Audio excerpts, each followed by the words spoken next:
Bonsoir à tous et bienvenue à cette quatrième et dernière soirée de l'Université de la vie d'Alliance Vita. Ce soir, nous arrivons au terme de notre cycle de formation. Et je vous propose à cette occasion de faire mémoire de quelques-unes des réflexions que nous ont partagées nos intervenants et grands témoins sur le sens de la vie. Quel sens a la vie ? Une question existentielle qui nous interpelle personnellement, mais aussi collectivement. Et s'il est bien un lieu de conjonction où cette interpellation trouve une résonance, c'est dans les questionnements bioéthiques de notre temps. Questionnements qui font l'actualité en ce moment en France avec la révision de loi de bioéthique, mais qui n'ont pas de frontières et se posent également dans de nombreux pays en Europe et dans le monde, comme nous l'avons vu avec Éric Vermeer pour la Belgique, par exemple. Notre temps, celui de la modernité, vient nous poser le défi du sens. Il vient interroger notre rapport à la technique et notre désir de maîtrise et de performance. Au carrefour du temps qui passe et du temps qui vient, il nous revient de choisir quelle société humaine nous voulons bâtir. Cette question du sens de la vie trouve aussi une résonance particulière dans notre vie personnelle, notamment quand nous sommes face à ses limites, à ses fragilités, quand il nous faut endurer la vie dans la souffrance, la maladie, la dépendance, la mort. La vie nous appelle alors à un surcroît de présence les uns aux autres et de présence intérieure aussi, pour reprendre les mots de Jean-Guilhem Xéry. Je rappellerai aussi cette expression forte de Tugdual d'Herville, « Il nous faut consentir à l'imprévisible ». Une invitation à élargir l'espace de notre cœur. Et c'est le défi que nous pose aussi la marche du progrès. Blanche Trèbe nous le disait la semaine dernière, le progrès nous appelle à progresser en responsabilité, mais aussi à cultiver l'émerveillement et la fraternité. Face aux avancées de la science, comme la congélation ovocytaire, la manipulation de l'embryon, les dépistages anténataux, pour ne prendre que ces exemples, il convient de distinguer ce qui relève du progrès et ce qui provoque discrimination et injustice. Et c'est là notre responsabilité, personnelle et collective. Être des sentinelles d'humanité, selon l'expression de Caroline Roux. Car la construction du bien commun est l'œuvre de tous, chacun y apportant une contribution unique, précieuse et irremplaçable. La semaine dernière, nous vous avons posé cette question, y a-t-il un domaine qui vous touche particulièrement, mais dans lequel vous n'osez pas vous impliquer ? Nous allons le voir à l'instant sur un graphique, même si les résultats ne sont pas représentatifs des aspirations de chacun d'entre nous, il est cependant intéressant de voir combien le mot « politique » ressort de façon significative, lui. Il témoigne certes de l'importance que revêt ce sujet pour les personnes qui ont répondu au questionnaire, mais il nous rappelle aussi, à nous tous ici, combien la politique, c'est-à-dire les affaires de la cité, ont des applications très concrètes qui nous concernent bien tous. Et on le voit dans le foisonnement des mots qui entourent ce mot. On voit soins palliatifs, fin de vie, écologie, avortement, pauvreté, éducation, handicap. Tous ces mots, autant de sujets qui participent à dessiner le visage de notre société. Ces résultats nous introduisent au thème de notre dernière soirée, prendre sa place. Et comme le rappelait notre grand témoin de la semaine dernière, la question n'est pas tant « qu'est-ce que j'attends de la vie ?», mais « qu'est-ce que la vie attend de moi ?» Prendre sa place nous oblige à sortir de nous-mêmes, à passer de spectateurs à acteurs, à assumer notre part de responsabilité au carrefour de ce temps qui passe et du temps qui vient, le temps de l'homme. Et pour nous introduire à cette réflexion, nous avons la joie d'accueillir ce soir Tugdual d'Herville. Tugdual d'Herville est délégué général d'Alliance Vita. Il est une personnalité reconnue du monde associatif par son parcours personnel, mais aussi par son parcours professionnel auprès des plus fragiles de notre société. Il a développé toute une réflexion sur notre commune humanité, sur la société aussi. Et il a écrit à ce sujet « Le temps de l'homme » pour une révolution de l'écologie humaine aux éditions Plomb. C'est dans la continuité de cette réflexion que Tugdual Derville va nous parler ce soir du sens de l'humanité. Je vous demande d'accueillir Tugdual Derville.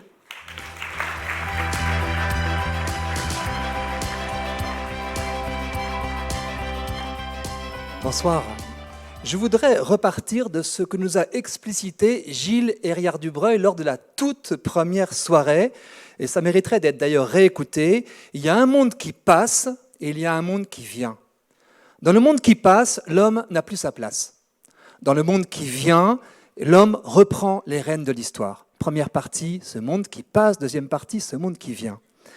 Première partie, ce monde qui passe va vers le non-sens, va vers l'impasse.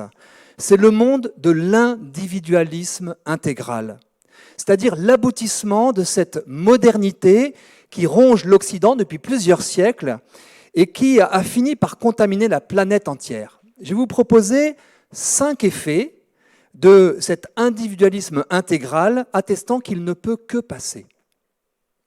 Premier effet, dissolution. L'individualisme intégral ne permet pas la société vivable et durable. Le sociologue Zygmunt Bauman a décrit la société contemporaine comme une société liquide, où les êtres humains sont comme des atomes prétendument indépendants, en réalité isolés, à la recherche en vain de l'amour et de la vérité, et qui cherchent ces réalités sans les trouver. Toutes les idéologies contemporaines qui nous déshumanisent ne sont que les prolongements logiques de cet individualisme poussé dans son étape ultime, jusqu'à l'absurde. On l'a vu, hein, il n'y a plus de vérité sur des éléments si évidents. On a vu une petite vidéo, vous vous en souvenez. Il n'y a plus qu'une option individualiste qui est à la fois arbitraire et éphémère. Je suis n'a plus grand sens, je t'aime n'a plus grand sens, il n'y a plus de confiance possible. Deuxième effet de l'individualisme intégral, l'aliénation. L'homme issu de la modernité est aliéné, littéralement coupé des liens, c'est-à-dire privé de ce qui lui est indispensable pour se situer et pour prendre sa place, sa juste place. Toutes les cosmologies se fondent toujours, avant la modernité, sur ces liens. Liens horizontaux dans le temps et l'histoire. Je prends ma place dans ce flux du temps et de l'histoire. Liens verticaux entre le ciel et la terre, la transcendance qui est un propre de l'homme. Alors avec mon vocabulaire à moi, avec ma croyance à moi, je vais pouvoir dire, et d'autres auront d'autres mots, gloire à Dieu et pied sur la terre. Et se dessine cet homme relié tel qu'il est. Le refus de la transcendance et le mépris de la nature, donc dans les deux sens de cette verticalité, ont fait de l'homme moderne un électron libre qui a perdu ses repères en prétendant se couper et se libérer de ses repères, il s'est aliéné. Troisième effet, une force d'inertie. Vous savez, quand un pétrolier est à pleine vitesse et qu'il coupe ses moteurs, il fait encore 25 km. L'inertie de 4 siècles de modernité est en train d'aboutir à ce qui n'était pas encore il y a un siècle. Les instituteurs de la Troisième République, ce qu'on appelle les hussards noirs de la Troisième République, qui bouffaient du curé, enseignaient à leurs élèves la même morale que ces fameux curés.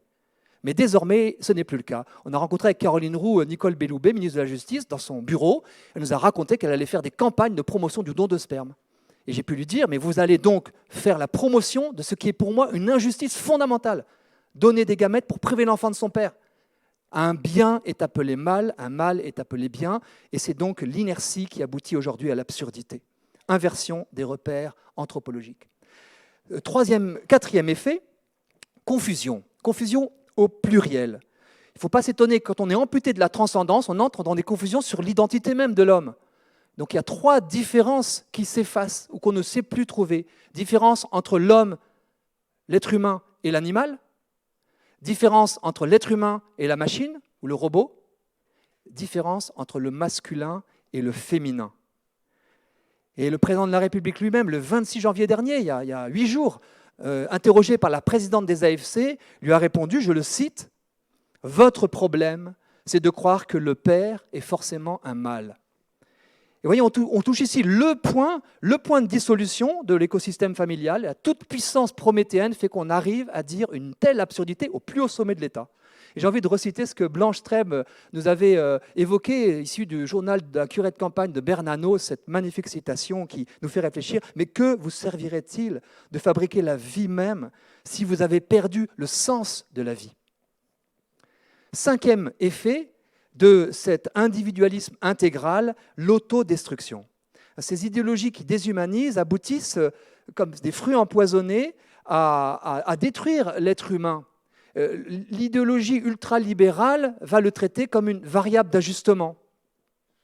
Un certain technologisme, l'idolâtrie de la technique, entend créer une post-humanité pour nous ramener à l'état de Homo sapiens basique et dépassé. Un certain écologisme voit l'homme comme un parasite de la planète. Et je pourrais citer le pamphlet très grinçant et drôle d'Yves Pacalet qui a comme titre « L'humanité disparaîtra, bon débarras ». Mais plus sérieusement, les penseurs extinctionnistes, ceux du mouvement pour l'extinction volontaire de l'humanité, je cite une de leurs chartes, « Si nous nous éteignons, d'autres espèces auront une chance de se rétablir.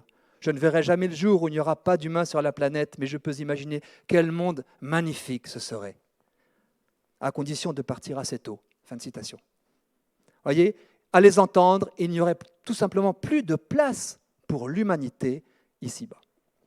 Alors pour que l'humanité prenne sa place, il faut entrer dans une forme de récusation déjà de la parole de malédiction extinctionniste et de résistance.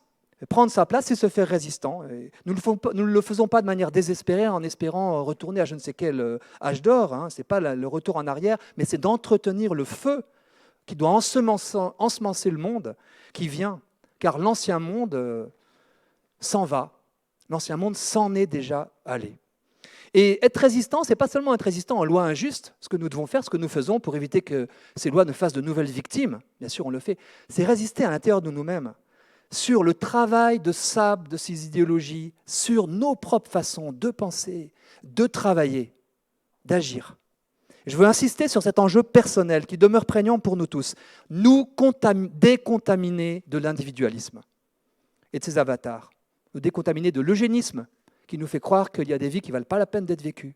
Nous décontaminer du malthusianisme qui nous fait croire qu'il y a des vies en trop, des vies humaines en trop, de l'antispécisme, je ne détaillerai pas, pardon pour ceux qui n'étaient pas là l'an dernier, qui méprise la supériorité de l'homme sur le reste du vivant, et sa dignité, et sa sacralité. Et également, nous décontaminer du technologisme et qui nous conduit à mépriser la nature et à ériger la technologie en Dieu, en sauveur. Alors j'en viens, deuxième partie, au monde qui vient et qui est à construire aujourd'hui. C'est lui que nous sommes en train, que nous pouvons bâtir. Il est l'antithèse de l'individualisme intégral. Et la réponse à l'idéologie, vous savez ce que c'est? Comment est-ce qu'on répond à l'idéologie? Vous savez? Par le retour au réel. Le réel, c'est quoi? C'est nos sens, nos 5 sens dont j'ai parlé le premier soir, le corps, le temps, la nature, nos limites, la mort. Voilà le retour au réel. Posons que l'être humain n'est pas un individu, mais une personne, n'est pas hors sol. Alors, 5 constats pour essayer de décrire, retrouver le sens de l'humanité en revenant au réel. Premier constat, l'être humain, l'homme, l'humain est un être social. Nous sommes grégaires, nous sommes faits pour nous relier. Nous avons besoin d'autrui pour aimer, pour être reconnus, pour nous exprimer, pour hériter et pour transmettre. Nous sommes vraiment faits pour les liens entre les uns et les autres. Et j'insisterai sur un lien absolument majeur, le couple. Le couple engagé dans la fidélité. Le couple engagé dans la fidélité sexuelle. S'il y a une façon de passer de la société liquide à la société qui se cristallise et qui devient solide, c'est le couple, qui est à l'origine de la fraternité, comme on le sait bien, et qui peut devenir progressivement universel. Une seule famille humaine. C'est vrai que l'anthropocène, ce temps où désormais l'homme a posé son pied pratiquement sur toute la planète, est un appel à une fraternité universelle, un appel à l'extension du domaine de la fraternité dans l'espace, jusqu'à l'autre bout du monde, et dans le temps, pour les générations futures. Voilà le sens de notre humanisation. Deuxième constat, par conséquent, et c'est lié au premier, l'humain est un acteur de l'histoire. Chaque être humain est une page d'histoire. Moi, je vais parfois dans des brocantes où j'aime regarder avec beaucoup d'émotion les albums photos des disparus qui se trouvent là. Où j'aime me balader dans les cimetières et regarder les dates, les noms. Chaque personne est vraiment une histoire incroyablement sacrée. Et pour l'expliquer, Je n'ai rien trouvé de mieux que de vous faire une citation un peu longue de la philosophe Simone Weil dans son essai L'enracinement. Je la cite, et je pense que vous allez avoir le texte pour pouvoir suivre, parce que c'est un peu compliqué. L'enracinement est peut-être le besoin le plus important et le plus méconnu de l'âme humaine. Un être humain a une racine par sa participation réelle, active et naturelle à l'existence d'une collectivité qui conserve vivants certains trésors du passé et certains pressentiments d'avenir. Participation naturelle, c'est-à-dire amenée automatiquement par le lieu, la naissance, la profession, l'entourage. Chaque être humain a besoin d'avoir de multiples racines. Il a besoin de recevoir la presque totalité de sa vie morale, intellectuelle, spirituelle par l'intermédiaire des milieux dont il fait naturellement partie. Vous voyez, l'homme est relié, il n'est plus aliéné. Et du coup, troisième constat, l'humain est un embellisseur. Nous sommes des homo faber. Nous sommes faits pour fabriquer des machines, des outils, pour transformer le monde. Nous sommes des bâtisseurs. Chacun a envie, a besoin d'apporter sa pierre au monde. Intellectuellement, par ses fabrications, spirituellement, par sa pensée aussi, pour l'améliorer, pour l'enjoliver. Nous sommes des enjoliveurs. Bien sûr, nous commettons des abus sur la planète. Bien sûr, il y a des blessures infligées à notre maison commune, mais aussi des merveilles. Il ne faut pas oublier le patrimoine, la pensée, les constructions, mais aussi l'accumulation de savoir. Quel magnifique héritage de cet homme qui continue de progresser dans le monde et de le faire progresser. Et j'ai envie de vous citer cette magnifique citation de Augustin d'Hippone, 4e siècle après Jésus-Christ, pour nous donner le moral. Ne dites pas « les temps sont mauvais », vous êtes les temps. Soyez bons et les temps seront bons. Quatrième constat, et qui vient du précédent, l'humain est un réparateur. Faire preuve d'humanité, c'est prendre soin de l'humanité, du plus fragile, du plus faible. Et s'il y a un tissu social qui se déchire à un endroit, comme des globules blancs, certains se sentent appelés à venir, à se précipiter sur l'infection, sur la fracture sociale pour réparer. Nous sommes des réparateurs, pour retisser les liens sociaux. Et c'est toutes les innovations sociales qui se multiplient, heureusement. Là, et ça fait partie de notre histoire. Nous sommes portés par l'anthropologie de la vulnérabilité, du don, par la culture du soin. Dès les sages-femmes qui prennent soin du nouveau-né jusqu'à la fin de la vie avec les soins palliatifs, ça fait partie, c'est nous qui sommes appelés à être ces réparateurs, là où il y a des déchirures. Et le cinquième et le dernier constat, l'humain est un souverain responsable. J'ai un peu hésité avant d'utiliser ce mot, mais je l'affirme. Nous savons mortels, c'est la grande différence. Les mortels, ce sont les humains. Nous avons une soif d'absolu qui est liée à cette limite consciente. Nous sommes poussés à nous dépasser. Nous sommes des vivants responsables des autres vivants. Nous nous sentons responsables. S'il y a un roi des animaux, c'est nous. Les rois des animaux. Et je dirais même plus, nous sommes plus que cela, les plus belles fleurs de la biodiversité, pour inclure la flore à ce constat. Et c'est une responsabilité qui croît, bien sûr, à mesure de notre puissance. À partir du moment où on peut détruire la planète, quelle humilité faut-il pour pouvoir avoir une sagesse, une réflexion dans l'exercice de notre puissance. Et c'est ça aussi le chemin d'humanisation, que d'être de plus en plus responsable à cause de notre puissance et de plus en plus humble dans l'usage de cette puissance. Et du coup, la fraternité universelle ne contredit pas la souveraineté de l'homme, bien au contraire, elle l'appelle. Il y a une question qui se pose à nous pour un nouveau chemin. Comment est-ce qu'on va étendre cette fraternité universelle à l'ensemble du cosmos sans dévaloriser l'homme et perdre cette souveraineté qui nous appelle? Comment allons-nous nous réconcilier avec la nature tout en nous réconciliant avec notre nature humaine? C'est le grand défi qui est à relever. En conclusion, comment faire? L'humanité, la famille humaine est appelée par la vie à progresser en humanité. Voilà le sens. 3 exigences que je poserai. La première, désabsolutiser la technique. La technique est un moyen, pas forcément toujours neutre, mais en tout cas ce n'est jamais une fin en soi, ça ne doit pas être une idole. C'est un moyen qui doit servir l'action de l'homme et non pas la servir. La technique va-t-elle nous servir? Tant mieux. Si elle nous a servi, il faut savoir se passer de cette technique. Deuxième exigence, nous devons assumer la complexité. Complexus. Tisser avec. On pourrait dire tisser ensemble. Voilà, tout est lié et nous devons assumer cela. Le tissu social est compliqué. J'avais évoqué le fait devant vous que la mort était compliquée, puis on peut se dire entre nous, la vie, c'est assez compliqué aussi. C'est assez compliqué. Et donc tous les grands défis, enjeux sociaux, économiques, etc., sont extrêmement complexes. Il faut l'assumer, et l'assumer d'autant plus, troisième exigence, que nous pouvons miser sur l'interdépendance. Elle est croissante, cette interdépendance. Elle le sera croissante du fait de la croissance de notre puissance aussi, et des spécialisations. Il s'agit donc pour nous de consentir au changement. Les générations se suivent, ne se ressemblent pas, il y a des changements. D'accepter aussi que l'interdépendance se manifeste avec des permanences, comme notamment la différence homme-femme et leur complémentarité, que certains métissages sont nécessaires. Depuis les 300 000 années de l'existence de l'humanité, il y a eu tant et tant de rencontres qui nous ont construits. Et donc ça aboutit à la biodiversité des cultures, tout en étant une seule famille humaine. Donc voilà, allons vers un exode, sortons de ce monde qui passe pour aller vers le monde qui vient. Sortons de l'aliénation pour retisser une humanité qui soit vraiment digne de ce nom. Je vous remercie.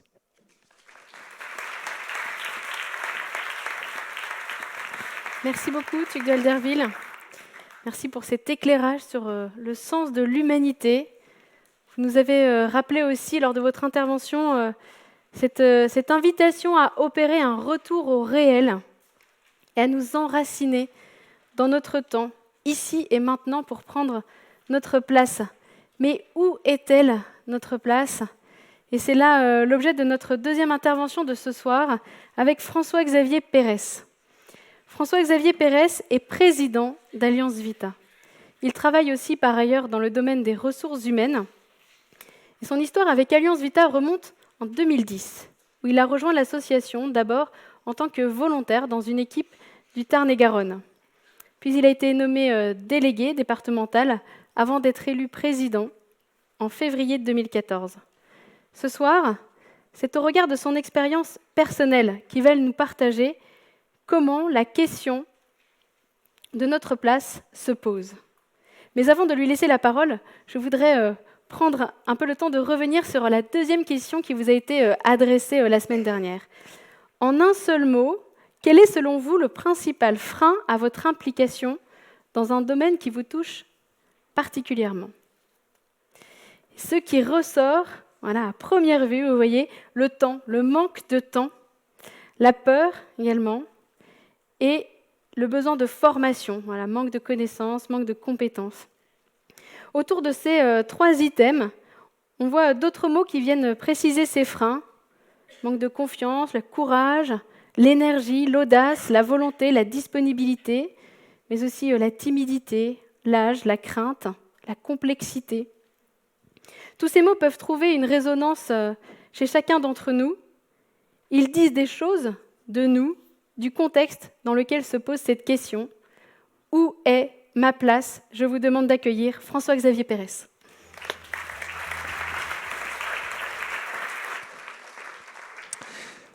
Bonsoir à tous. Alors, où est ma place? Voilà une passionnante question que nous passons notre vie à nous poser. Et il est important que nous nous la reposions ce soir ensemble, car nous évoquons de grandes questions. La vie, la mort, la direction que prend notre société, la souffrance, le sens de la vie. Et tout ceci ne doit pas rester lettre morte.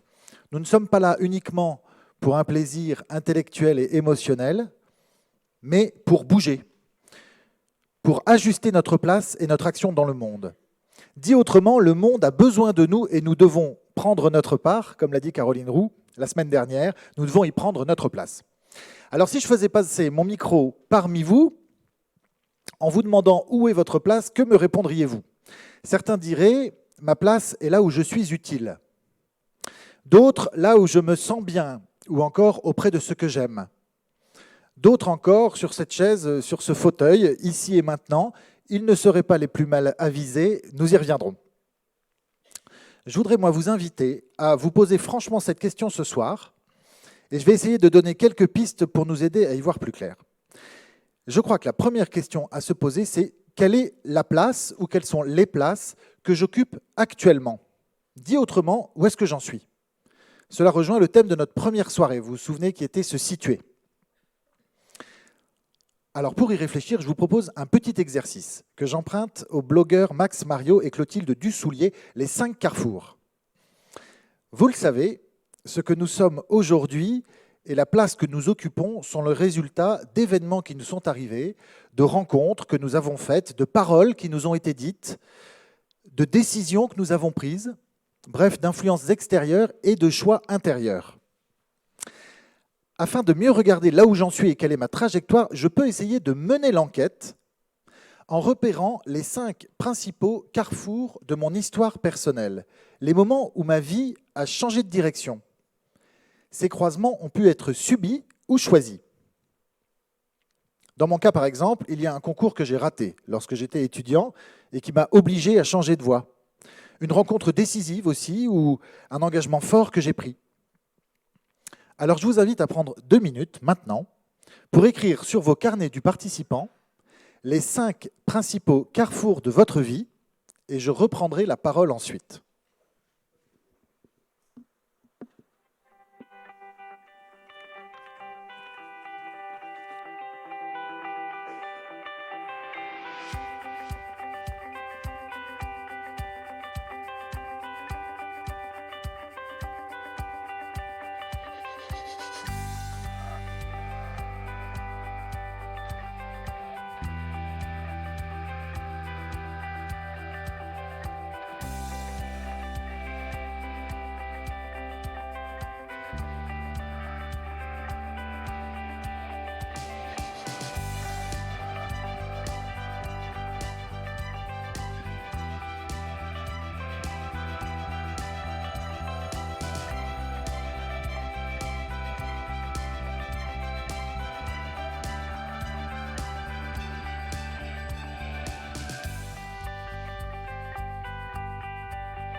Voilà, alors évidemment, ce genre de question ne se résout pas en 2 minutes, j'en suis tout à fait conscient, mais c'est déjà un bon début. Et puis je suis heureux que nous ayons eu cette occasion concrète d'un peu de silence intérieur qui est si nécessaire justement pour progresser, comme on l'a dit la dernière fois. Donc un des premiers enseignements de cet exercice, vous n'avez peut-être pas eu le temps d'écrire les 5, mais déjà 2 ou 3. Un des premiers enseignements, c'est que la plupart du temps, les carrefours que nous avons choisis disent énormément de nous. Selon qu'on a choisi des événements familiaux, professionnels, de santé ou encore relationnels, on repère ce qui compte pour nous en ce moment, notamment par rapport à la place que nous pensons occuper. On voit aussi l'état d'esprit dans lequel on est actuellement face à son destin. Suis-je dans un état d'esprit actif où j'entrevois plein de possibilités, ou plutôt dans le regret ou l'inquiétude en essayant de composer avec ce qui m'est arrivé?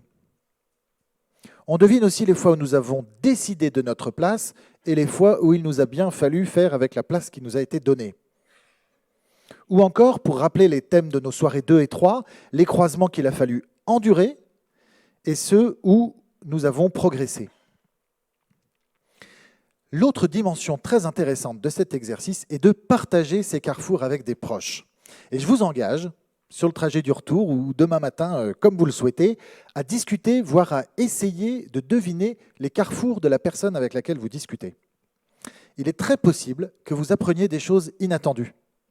C'est ce qui m'est arrivé avec ma femme Tiffaine. Tandis que je devinais assez facilement 4 des 5 principaux événements qu'elle avait choisis, il y en a un qui m'a complètement échappé.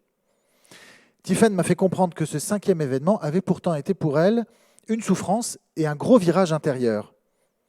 Et pour ma part, découvrir cette nouvelle m'a fait comprendre comment mieux tenir ma place de mari. Et c'est une des leçons que je voudrais partager avec vous ce soir. Si je suis attentif à la fragilité de l'autre, à ses besoins, alors je comprends mieux où est ma place. Ça signifie donc que savoir où est sa place demande de l'attention à ce qui se passe en soi et autour de soi. Il s'agit de regarder pour être attentif aux appels de notre vie. Là aussi, lorsque vous relisez vos 5 carrefours, vous décelez probablement des appels dans votre existence. Et dans l'autre sens, lorsque je reconnais mes propres limites et que je l'exprime, j'aide les autres à prendre leur place.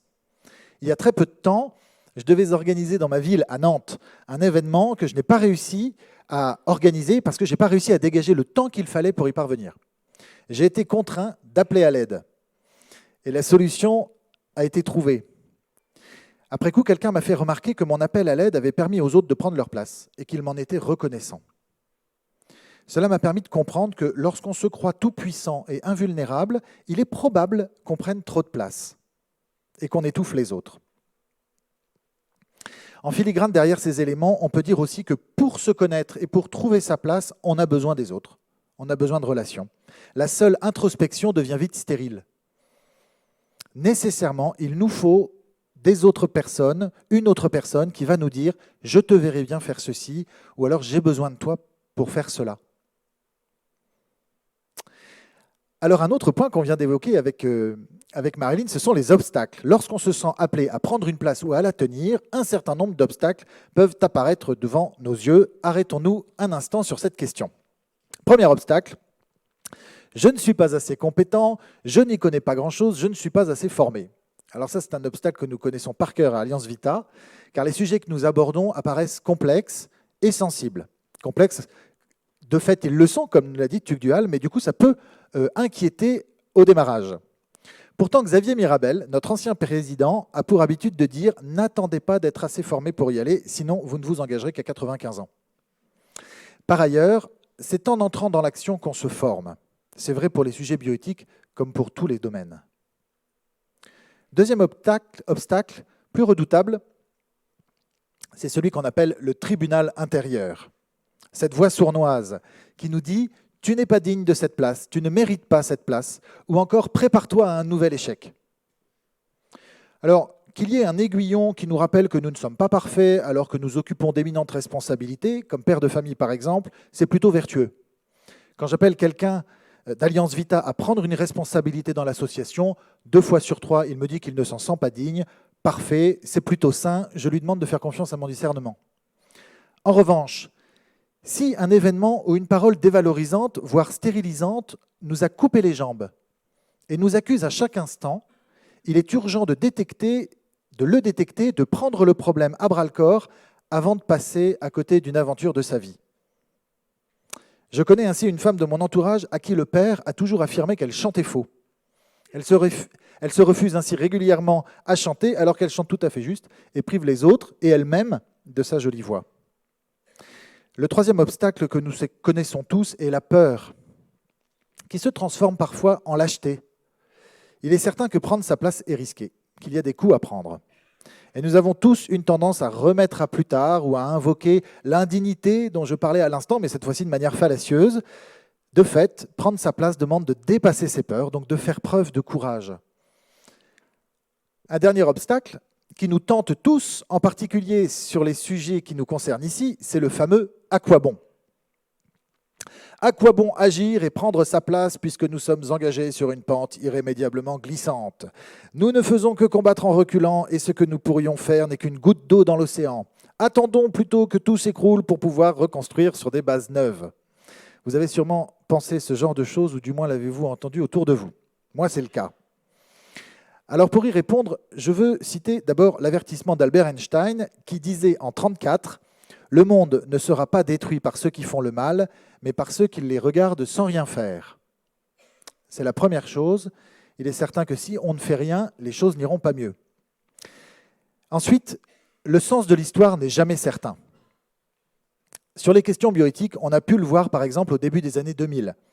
L'euthanasie avait été légalisée aux Pays-Bas en 2001, puis en Belgique en 2002, et en France, l'affaire Vincent Humbert nous laissait penser que nous étions nécessairement les suivants sur la liste. En 2005, la loi Leonetti a finalement affirmé le refus de l'euthanasie comme celui de l'acharnement thérapeutique.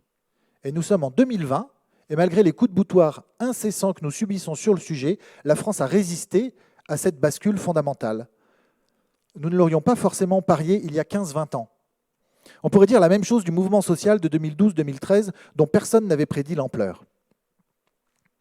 Surtout, au-delà de résister, il faut repérer les nombreuses raisons d'espérer. C'est ce que nous nous efforçons de faire lors de ces universités de la vie. Pas simplement dénoncer, mais aussi donner une caisse de résonance aux belles choses qui se font.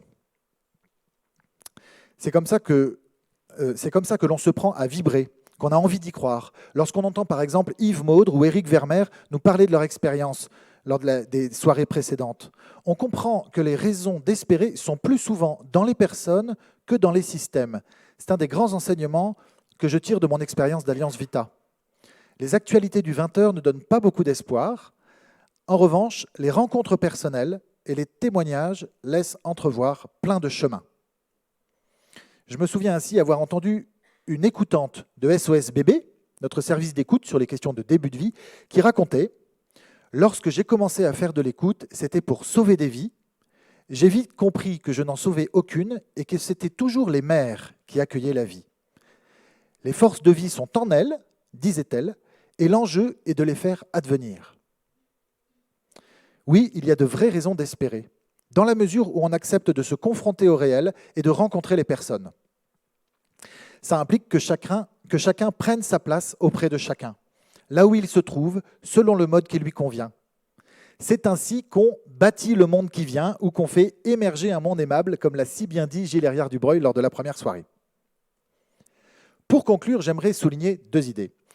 La première idée est que nous n'avons pas qu'une seule place à tenir et qu'il y a sans doute un enjeu d'équilibre.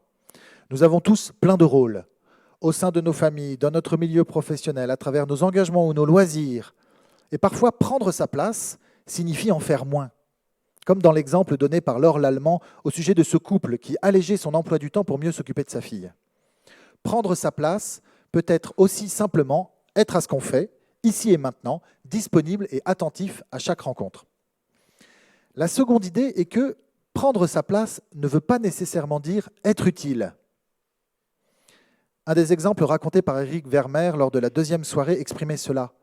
À la maman en fin de vie qui demandait « À quoi je sers ?», sa fille répondait « Mais maman, tu sers à nous aimer. » Vous vous en rappelez ?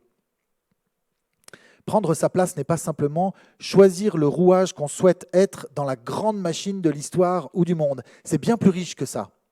C'est accomplir sa vie dans toutes ses dimensions et en même temps tenir son poste au sein de l'équipe, un peu comme une équipe de sport collectif, avec ses propres talents, sa créativité, sa poésie, sa folie, etc. Mais tenir son poste, en considérant comme une aventure, un devoir et un honneur d'être associé à la marche du monde. Merci.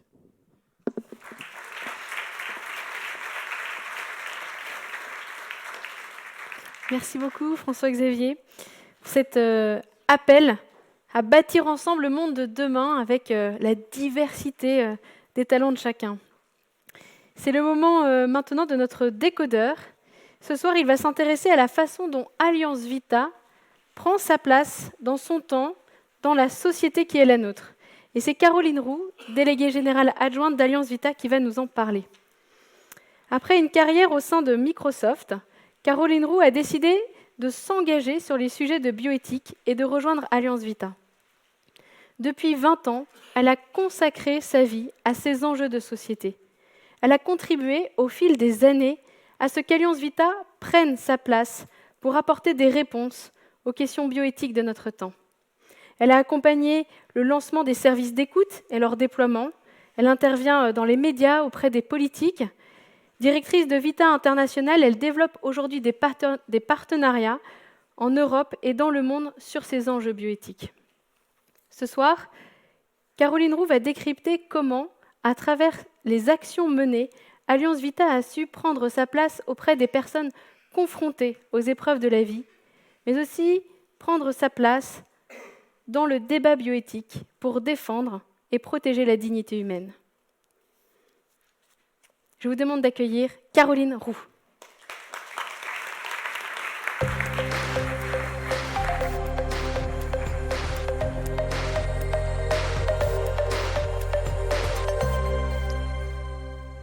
Bonsoir à tous.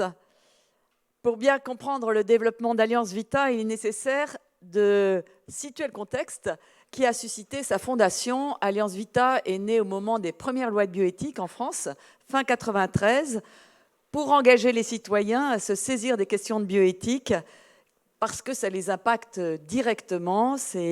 Évidemment, ça traite du vivant, de la place accordée aux plus fragiles et plus généralement du sens de la vie. C'était également à l'époque des premiers développements des soins palliatifs. Et Vita a été pionnière dès 1995 en organisant des conférences, en diffusant aussi un reportage sur ce qui était vécu au sein des unités de soins palliatifs. Cette approche offrait une réponse ajustée en fin de vie, à la fois technique et humaine, alors que l'on voyait poindre déjà des revendications d'euthanasie. Au fond, dans ce contexte, la question essentielle était pour nous de distinguer ce qui est le progrès, on l'a dit à plusieurs reprises, de ce qui provoque atteinte à la vie et injustice. Et puis aussi d'évaluer l'impact de décisions politiques sur la vie des personnes et sur notre manière de faire société. La spécificité de l'action de l'Alliance Vita, c'est de conjuguer une action humanitaire à l'écoute des personnes confrontées à des épreuves de la vie, une expertise sur les défis bioéthiques, et puis un engagement citoyen pour la protection de la vie et la dignité humaine. L'action humanitaire est au cœur de l'engagement d'Alliance Vita, en accueillant les souffrances, les questionnements, les aspirations aussi de personnes confrontées à des épreuves, particulièrement dans les moments extrêmes de fragilité, en début ou en fin de vie, ou en cas de grande dépendance. Avec nos services SOS Bébé et SOS Fin de Vie, nous avons pris notre place progressivement en cheminant avec les personnes qui s'adressent à nous et puis en se reliant aussi aux initiatives existantes, et Valérie Boulanger en a parlé la dernière fois. Leurs sites internet également sont une mine d'informations enrichie progressivement par les problématiques qui nous sont exposées. Au total, c'est actuellement plus d'1 million de connexions à nos sites chaque année. Nos services sont donc un observatoire privilégié et cela nous engage à travailler à l'innovation sociale pour répondre aux besoins spécifiques des personnes. Voir ce que l'on voit, en écho aux clés partagées la dernière fois pour progresser, pour ne pas laisser sur le bord du chemin des personnes en souffrance. C'est à partir, avec SOS Bébé, nous avons accompagné plus de 20 000 femmes et couples ces dernières années. C'est à partir de cette expérience de terrain que nous publions depuis 2010 un guide des aides aux femmes enceintes qui est aujourd'hui un guide de référence. C'est un terrain de service social qui a été déserté par les pouvoirs publics. En effet, depuis 2001, l'ensemble des aides ne sont plus systématiquement répertoriées ni transmises aux femmes enceintes en difficulté. Ce guide fait l'objet de plusieurs centaines de milliers de consultations chaque année, et puis il est demandé par des institutions multiples, services sociaux, PMI, cabinets médicaux et bien d'autres lieux. En ce qui concerne maintenant le SOS Fin de Vie, nous constatons qu'au fil des lois qui se sont succédées, deux cas aussi fortement médiatisés, de plus en plus de personnes ont du mal, sont perdues sur les soins et le juste accompagnement à apporter à leurs proches en fin de vie. Alors, cela nous a conduit à élaborer le guide des 10 idées solidaires pour être présent auprès des personnes dépendantes ou en fin de vie. Il a été traduit l'année dernière en portugais et il est en cours de traduction cette année en allemand. Cette expertise humaine de SOS Fin de Vie a contribué également à ce que nous prenions notre place dans le dispositif officiel des directives anticipées, avec un guide et un formulaire qui prend en compte la déontologie médicale par rapport à la fin de vie, sans acharnement ni euthanasie. Là aussi, sa pédagogie et son approche équilibrée en fait un outil de référence, diffusé encore à l'automne dernier à 100 000 exemplaires. À partir de cette expérience de terrain, et aussi de l'apport de multiples experts, notamment de nombreux soignants qui ont rejoint Alliance Vita, nous avons développé une expertise sur les questions bioéthiques.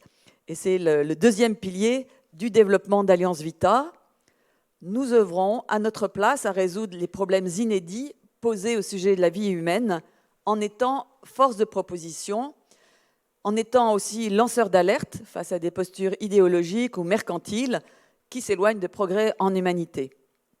Aujourd'hui, cette expertise est reconnue, que l'on partage d'ailleurs ou pas nos positions sur ce qu'implique le respect de la vie et de la dignité humaine.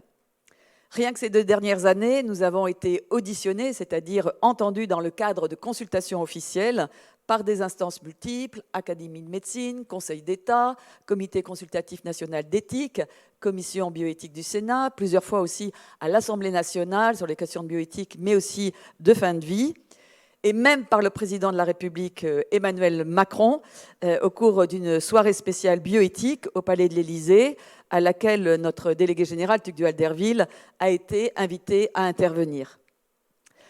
Cette expertise s'exporte aussi au-delà de nos frontières. En effet, depuis 2018, Vita est accrédité avec un statut spécial auprès du Conseil économique et social de l'ONU.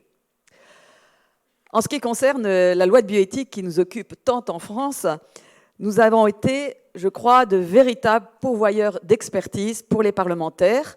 Nous avons pu dénoncer, preuve à l'appui, les dérives de la PMA et aussi le manque de recherche sur les causes d'infertilité et leur prévention, ce qui a d'ailleurs été participé à ce que le texte soit amendé en ce sens par les députés. Nous avons été aussi tête de pont pour alerter sur la levée de l'interdit de la création d'embryons transgéniques et de chimères homme-animal, et mesures qui viennent d'ailleurs d'être remises en question après les débats au Sénat. Alors nous l'avons exprimé lors de nos auditions officielles, mais aussi en acceptant des débats contradictoires dans les médias. Prendre sa place, c'est aussi s'exposer, autant dire que ce n'est pas toujours de tout repos. Cette expertise se traduit aussi par la publication de livres, de tribunes, de décryptages, de dossiers argumentaires, publication également de sondages, et le dernier en date, commandité à l'IFOP, révèle que pour 91% des sondés, le rôle du père est essentiel, en lien, en référence avec la PMA sans père. Enfin, troisième pilier de notre développement, c'est d'offrir un espace d'engagement. Et Alliance Vita a su développer un ancrage territorial, local, national et aussi international. Plus de 1000 membres sont engagés quotidiennement sur le terrain avec nous. Et cet engagement citoyen permet d'être mobilisés ensemble pour agir, pour informer et former. Et vous le constatez avec cette session de l'Université de la vie dans 200 villes et qui rassemble encore plus de 8500 personnes. Plusieurs initiatives de formation aussi sont nées à l'initiative de membres Vita, comme les masterclass animés par les Vita Jeunes, le campus Vita, une expérience pilote récente initiée dans 2 villes de formation dédiée aux lycéens. Et puis nous proposons aussi à la demande des interventions spécifiques auprès des jeunes dans les écoles ou auprès de groupes de jeunes pour les éveiller aux questions bioéthiques, appuyées sur l'expérience de nos services d'écoute. Sur le terrain, nos membres, par leur engagement personnel de proximité, sont devenus progressivement des acteurs de la vie locale. Donc c'est le fruit d'un ancrage dans la réalité, mais aussi d'ouverture à la réflexion, au dialogue. Donc nous allons dans les départements à la rencontre des acteurs de la vie locale et sociale, et aussi des parlementaires, sans a priori partisans.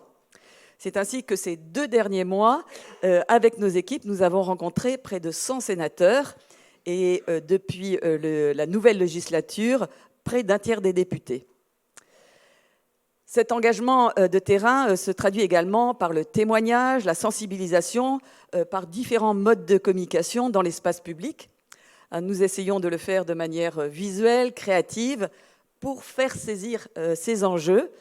Et à l'image de cette boutique de la procréation que nous avons montée l'année dernière pour dénoncer le business de la procréation, dont les images aujourd'hui sont souvent reprises par les médias. Ou encore par cette campagne d'affichage début janvier pour défendre la paternité, la maternité, la différence et l'intégrité de l'espèce humaine. Non sans opposition de la part de quelques activistes, Nous avons gagné le référé contre la société d'affichage qui avait décidé, sans nous prévenir, de la désafficher, sous la menace de la maire de Paris, Anne Hidalgo, qui trouvait cette campagne choquante.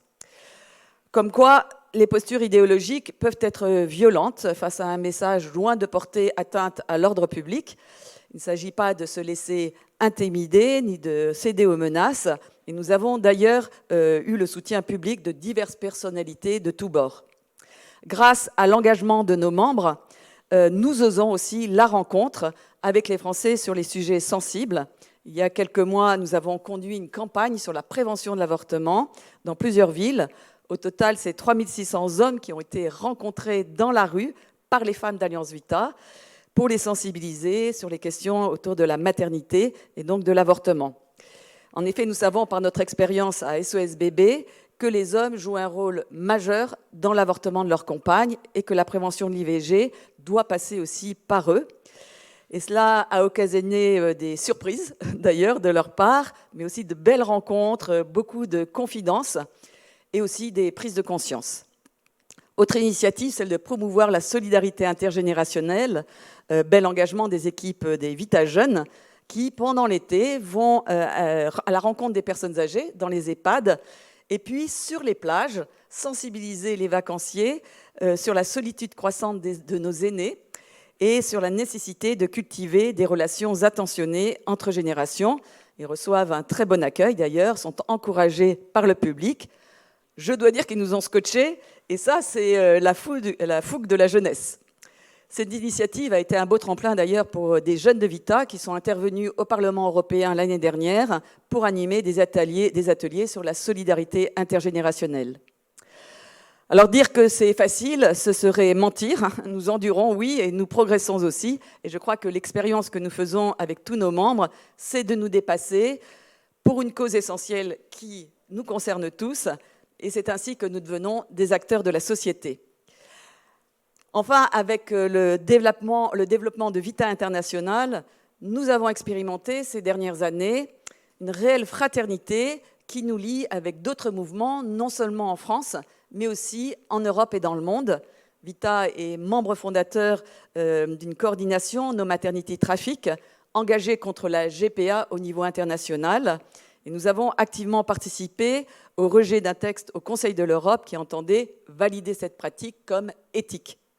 Et cela après 2 ans de bataille conduite avec d'autres associations européennes. Coopération internationale aussi pour dénoncer les dérives de l'euthanasie, notamment en lien avec l'Institut européen de bioéthique en Belgique. En conclusion, 3 points essentiels contribuent à prendre notre place, s'enraciner dans le réel, c'est ce qui permet de se détourner des idéologies et d'agir de manière ajustée. Deuxième point, agir dans la durée sans se décourager. On peut se poser la question comment, par exemple, ceux qui ont lutté contre l'esclavage auraient pu aboutir s'ils avaient baissé les bras et s'ils s'étaient découragés. Ne pas se sentir entendu aujourd'hui, se confronter à des oppositions, ne signifie pas que notre action n'est pas légitime et qu'elle n'a pas d'écho déjà maintenant et puis à long terme. Enfin, se relier et avoir de l'audace, se relier car la fraternité nous renforce et avoir de l'audace car ce n'est qu'ici et maintenant que nous avons la capacité d'agir pour contrer les injustices et aussi pour être des passeurs d'humanité vers les générations à venir. Merci.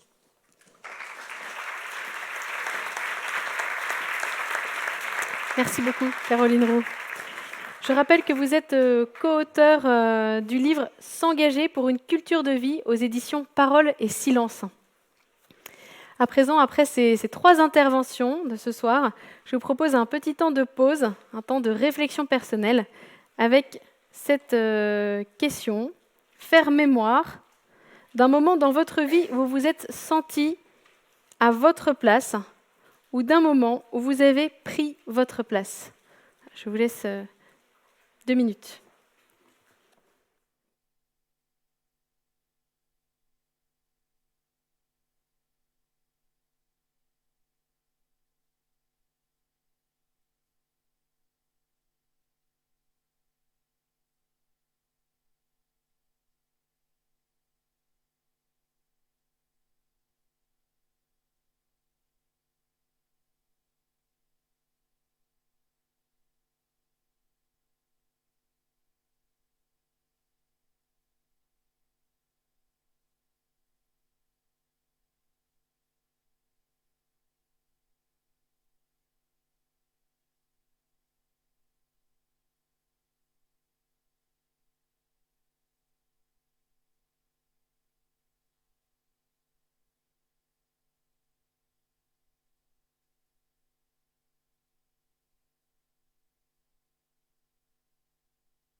temps est venu maintenant d'accueillir nos grands témoins. Ce soir, ils sont deux.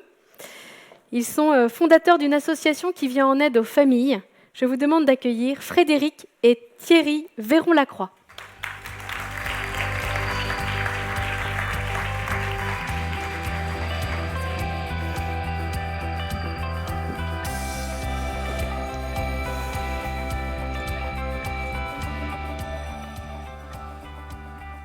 Alors Thierry est ingénieur de formation, il a travaillé de nombreuses années dans le domaine de l'industrie. Frédéric est diplômé en histoire de l'art et a travaillé dans le domaine de la culture. Tous les deux sensibles à la question de la famille, conscients des difficultés auxquelles elles peuvent être confrontées, mais aussi de son importance dans la société et dans la construction des personnes, ils ont décidé en 2002 de quitter tous les deux leur emploi. Frédéric se forme alors au conseil conjugal et Thierry à la médiation familiale. Après quelques années d'exercice dans ce domaine, en 2013, ils fondent la première maison des familles à Lyon, qui accueille désormais des centaines de familles. Et fort de ce succès, en 2018, ils créent la Fédération des maisons des familles, qui accompagne aujourd'hui la création d'autres structures à La Rochelle, Nancy, Nantes, Orléans, Roanne, Talence, Toulouse et Toulon en 2020. Alors bonsoir Frédéric, bonsoir Thierry. Bonsoir. Bonsoir Marilyn. Vous avez un parcours de vie étonnant avec ce grand virage que vous avez pris à deux. Racontez-nous un peu comment s'est fait ce déclic, qu'est-ce qui vous a osé à pousser l'aventure? Je crois que c'est déjà dans notre rencontre. On s'est rencontrés avec Thierry dans un endroit insolite, dans le désert saharien. Alors, du coup, on s'est rencontrés là-bas et je pense que déjà, ça a été une espèce de coup de foudre quand même. Hein. On peut dire ça. Voilà. Et assez vite, donc, il y a quelque chose qui se passe entre nous. Bon. Et puis, je dis à Thierry, je te préviens, je veux bien t'épouser, mais je veux une vie extraordinaire. Et mon Thierry qui me dit « Ouh là là, on va d'abord commencer par une vie ordinaire. » Je me suis dit « Oh là là, ça va pas être rigolo cette affaire. » Mais en fait, c'était pas mal parce que pendant les 12 premières années de notre mariage, on va apprendre à se connaître, on va apprendre à faire couple, on va créer notre famille. Thierry travaillant pour le groupe Michelin, puis moi j'étais mère de famille et puis je bossais. Et puis on va vraiment apprendre à se connaître avec les bonnes choses, puis les choses plus difficiles, parce qu'il fallait apprendre à trouver chacun notre place en fait dans ce couple. Voilà. Mais dès le début du projet de passer notre vie ensemble, on s'est partagé qu'on avait dans le cœur de se mettre au service. Alors on ne savait pas du tout de quoi. La question de la place était vraiment à son tout début. Et en fait, c'est petit à petit, il y a un moment, au bout de 11-12 ans de mariage, on s'est dit, bon, soit il ne s'est pas passé une année sans qu'on l'évoque. Et puis à un moment, on a dit, soit on arrête d'en parler, on verra ça à la retraite, à 95 ans, j'ai entendu, ou bien on commence vraiment à réfléchir à cette question-là. Et comme on ne savait pas tellement s'y prendre, on est allé rencontrer quelqu'un qui nous a dit « Mais effectivement, vous n'y arriverez jamais la façon dont vous y prenez, parce qu'on commençait à faire l'inventaire des possibles. Et on n'aura jamais fini d'inventer les possibles. » Et donc, la personne nous a dit « Mais partez de qui vous êtes, de ce que vous êtes, des expériences que vous avez déjà vécues, de ce qui vous a touché. » Et en fait, il y avait plusieurs critères qui ont été vraiment importants. Le critère, c'est trouver sa place, c'est trouver un lieu qui va nous faire grandir, nous, et qui va faire grandir les gens dans notre entourage. Et puis, le critère ultime, je pense que c'est la joie. Merci. Alors, est-ce que vous pouvez nous expliquer pourquoi vous avez décidé de porter cette attention particulière aux familles dans cette façon de prendre votre place? Peut-être que justement, en faisant l'expérience de la vie de couple et de voir combien ça nous rendait heureux, mais aussi de voir que c'était complexe. Finalement, aimer, c'est complexe. Aimer soi, aimer l'autre, aimer ses enfants. Eh bien, je ne sais pas, petit à petit, en tout cas, on a vraiment discerné que c'était le lieu de notre engagement, que nous allions en fait vivre ensemble. Et pour ça, du coup, on a pris la décision de se former, parce qu'on l'a dit pas mal ce soir, mais combien c'est important pour prendre sa place ou trouver sa place. finalement de mettre en face souvent une formation qui va vraiment nous aider à être ajustés aussi dans ce qu'on va faire ensuite. Donc avec Thierry, on vient à Lyon, on se forme au conseil conjugal, à la médiation, et donc ça a été une étape décisive aussi pour vraiment se dire, ah oui, on confirme qu'on est bien au service des couples et des familles et que c'est ça qui va être vraiment notre engagement de couple. Ensuite, moi, dans le conseil conjugal, je rencontre de nombreux couples, encore aujourd'hui, parce que ça fait une quinzaine d'années que j'accompagne des couples dans ma consultation. Et vraiment, ce qui m'a vraiment bouleversée, c'est qu'en fait, beaucoup de couples aimeraient s'aimer, mais s'aiment mal. Et que du coup, eh bien, on voit bien qu'il y a une question de savoir-faire, souvent, auxquels sont confrontés les couples. Et ils n'arrivent pas à s'aimer. Et donc, vraiment, je crois que notre appel avec Thierry, c'est ça d'abord, c'est comment on va aider les couples à se construire et à s'aimer dans la durée. Et sur les familles, est-ce que ce qui vous a... Est-ce que vous avez observé un constat autour de vous, des familles aussi en souffrance, vous aussi Thierry ? Alors effectivement, la maison des familles, c'est pas seulement pour les gens qui vont pas bien. En fait, les gens qui vont pas bien, à un moment, ils allaient bien. Mais ils n'ont pas pris soin de leur relation. Et c'est comme un jardin. Si on s'en occupe pas, au bout de quelques mois, c'est la jungle. En fait, notre leitmotiv, c'est la vie de couple, c'est un chantier permanent. Donc, on a créé on a mis en œuvre dans la maison des tas d'activités pour prendre soin, entretenir sa vie de couple. Mais aussi, il y en a qui arrivent déjà où ils sont un peu blessés, ou beaucoup, voire ont déjà pris la décision de se séparer. Et comment est-ce qu'on va accompagner chacun dans les épreuves qu'ils traversent ? Donc, on a mis en place des choses de ce type-là aussi. Ce qu'on voit quand même globalement, et le mot était là tout à l'heure, le problème de qu'est-ce que je fais du temps qui est disponible et est-ce que ce temps, je le consacre en partie à prendre soin de la relation avec mon conjoint. Alors justement, vous venez de l'évoquer, la maison des familles. Je vous propose de regarder ensemble une petite vidéo qui présente votre association.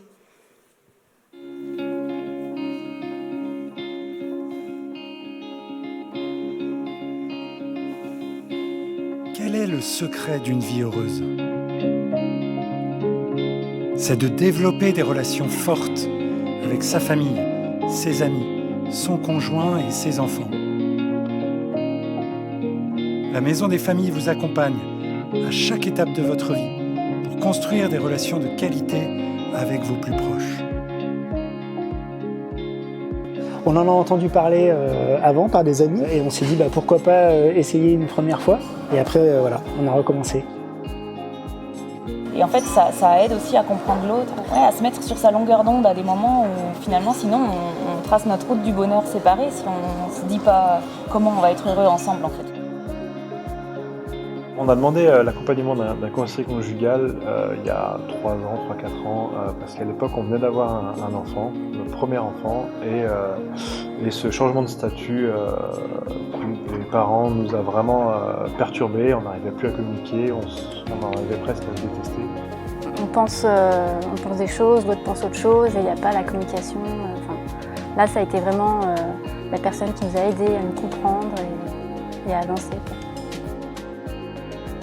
Aller à la punition, se mettre en colère, c'est marrant, on a 2 filles et ça marche pas pour des raisons différentes sur chaque enfant et on s'en est vite rendu compte.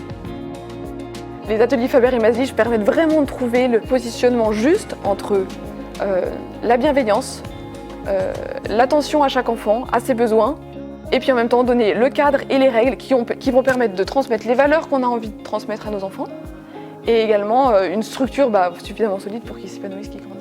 Si des parents se posent la question de venir à cet atelier, moi je leur dis foncez. Nous sommes dans une problématique de famille recomposée.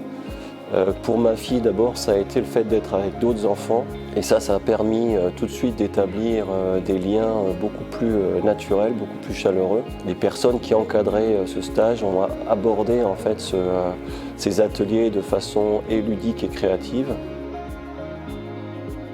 J'avais besoin en fait de soutien, de rencontrer des personnes qui vivaient la même chose que moi, d'autres mamans solo pour faire des échanges d'expériences, d'être comprise en fait dans mon vécu.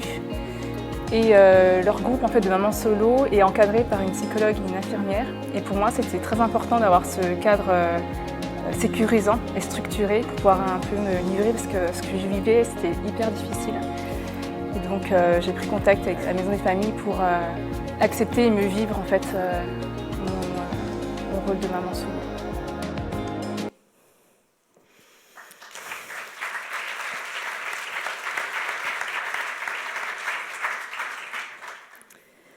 Alors, on voit un petit peu un aperçu de l'accompagnement que vous proposez aux familles, aux mamans solo aussi. Est-ce que vous pouvez nous en dire un petit peu plus sur justement cette spécificité de l'accompagnement que vous offrez à ces familles? Peut-être je dirais un mot sur l'intuition qu'on a eue ensemble. Je pense qu'une des choses qui nous a semblé le plus important, c'était de créer les conditions pour que les personnes se sentent accueillies inconditionnellement.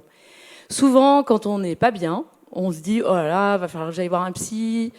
Et il y a une espèce de représentation assez négative d'aller se faire aider. Et donc, un des enjeux pour nous, c'était de créer un lieu chaleureux, une maison de famille.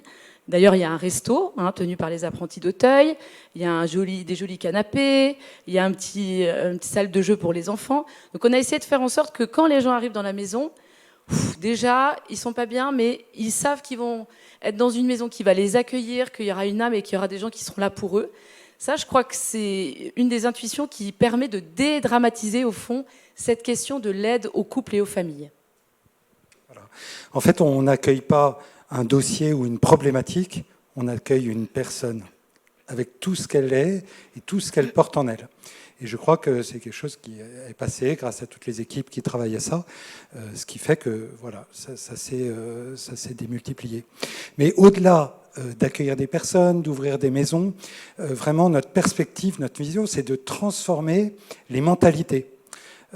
Aujourd'hui, j'ai un enfant malade, j'appelle le médecin, j'ai une rage de dents, j'appelle le dentiste. Et ce qu'on aimerait, c'est que demain, j'ai un souci dans mon couple, je prends rendez-vous avec un conseiller conjugal et que ça soit aussi évident que ça. C'est pas un drame, c'est normal que quand on se marie, on décide de passer 20 000 soirées avec une personne, 3 000 week-ends. Comment imaginer que ça puisse tout le temps se passer bien? Forcément, il y aura des hauts et des bas.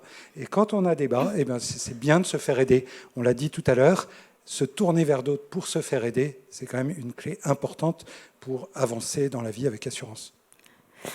Ce que l'on voit dans votre association, dans l'accompagnement, je trouve que ça rejoint aussi un peu le thème de notre université de la vie. Quel sens à la vie et ce soir, plus spécifiquement, prendre sa place. J'ai l'impression que vous aidez aussi un peu ces personnes à prendre leur place. Est-ce que vous pourriez nous en dire un petit peu plus justement sur ce sujet ? Depuis 40 ans, l'Université de Grenoble fait une étude sur les valeurs. Tous les 8 ans, elle interroge tous les Français, tous les Européens. Et elle pose cette question fondamentale, qu'y a-t-il d'essentiel dans votre vie? Que souhaitez-vous réussir au cours de votre existence? Eh bien, 90% les personnes répondent « mon couple, ma famille ». Et bien loin derrière la réussite professionnelle. Donc c'est inscrit dans le cœur de l'homme que, en fait, le sens de la vie, c'est peut-être d'apprendre à aimer. Et que c'est ça qu'on veut réussir vraiment. Une grosse étude faite par Harvard sur 70 ans a abouti à la même conclusion. Qu'est-ce qui rend vraiment heureux? C'est de cultiver des relations de qualité avec son conjoint, avec ses enfants.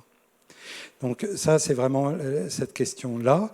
Et effectivement, la famille, c'est aussi c'est un lieu où les places sont différenciées. La différence des sexes, la différence des générations a besoin d'être respectée pour que chacun se sente à sa place. Voilà. Donc c'est un des enjeux aussi, que chacun trouve sa place. Et c'est en plus des places qui changent au cours du temps dans la famille. Et donc ça demande une adaptation et le temps d'y consacrer un peu de temps. On s'est dit aussi qu'un des enjeux majeurs, c'était pour aimer son conjoint et ses enfants, il fallait s'aimer soi-même. C'est pour ça que, notamment à la Maison des Familles, on a développé pas mal de choses autour de l'estime de soi et la confiance en soi, parce que 2 personnes qui vont bien, c'est un couple souvent qui marche pas mal.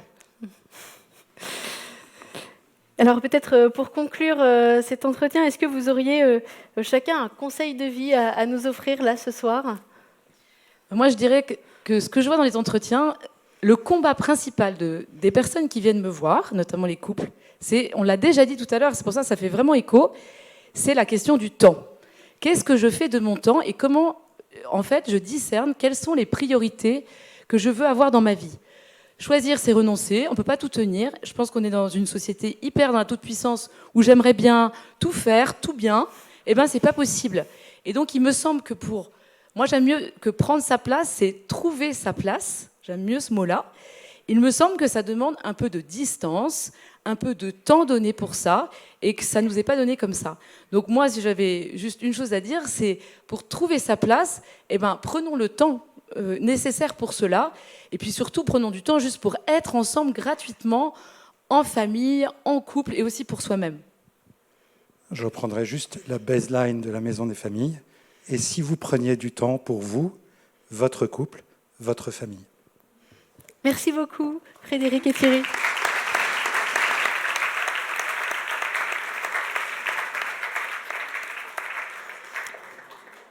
Comme chaque semaine, nous avons demandé à l'un de nos intervenants de nous proposer des clés pour éclairer le thème de notre université de la vie. Et ce soir, c'est Blanche Streb qui va se livrer à cet exercice et conclure aussi ainsi ce cycle d'intervention. Pour rappel, Blanche Streb est docteur en pharmacie. Nous avons eu la joie de l'entendre à plusieurs reprises. Directrice de la recherche et de la formation, je rappelle qu'elle a publié 2 livres, Bébé sur mesure, Le monde des meilleurs, aux éditions Artege, et Éclat de vie, un livre témoignage, aux éditions de l'Emmanuel. Quelle clé pour prendre sa place? Je vous demande d'accueillir Blanche Streb.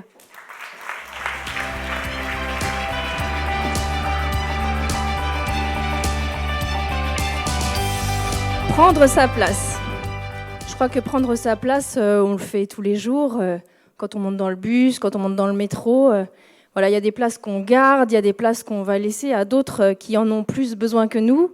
On prend sa place quand on vient à table, quand on va en réunion, quand on va dans une association, quand on est aussi au chevet de son proche.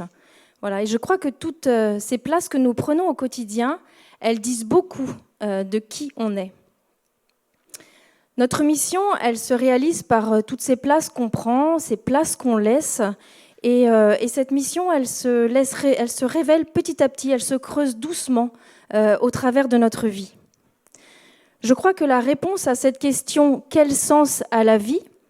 réside principalement dans cette question de notre mission que nous cherchons, cette mission qui est propre, personnelle et unique.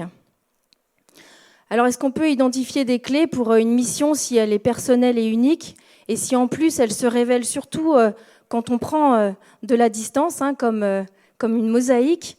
Oui, je crois qu'il y a quelques clés que je vais essayer humblement de vous proposer.